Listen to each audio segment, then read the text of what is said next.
are the jokes?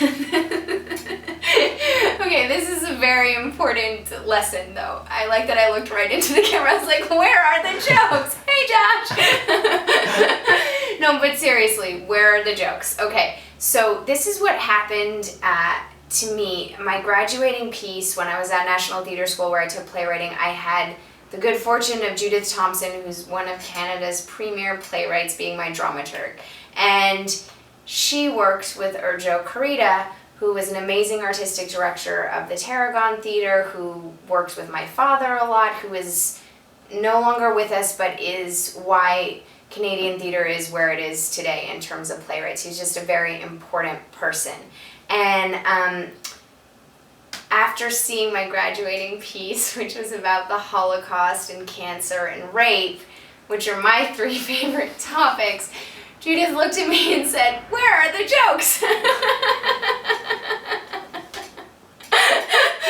Which is just something that she told me Urjo had said to her, where are the jokes? And it's just such a great tip because you really need to have jokes. Even if it's not a comedy, you need to have jokes.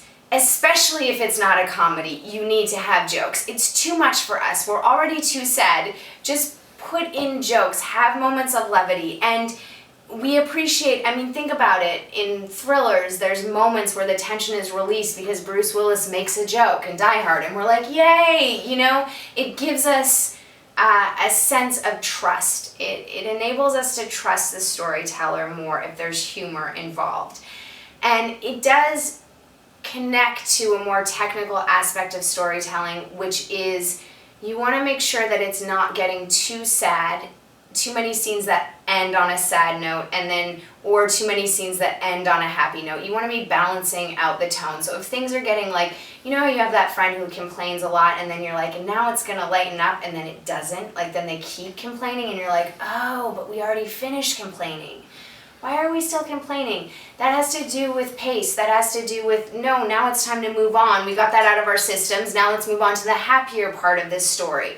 So the best way to handle telling something very dark is to shroud it in humor, is to shroud it in jokes. The way that people get through dark times is by making jokes. Most comedians are the angriest people I know. There's a reason for that. There's a reason for that yin-yang balance between humor and darkness, and it has to be happening. And if it hasn't happened, then you're in danger of having taken yourself too seriously.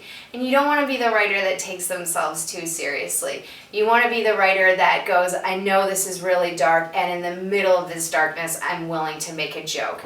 And that will make us love you for it, because then in the middle of our darkness, we can take ourselves less seriously. And it's just an important tool. So if you're getting too internal and too dark in your storytelling, just remember me saying, where are the jokes? We need the jokes. Yeah, that's it. Yay.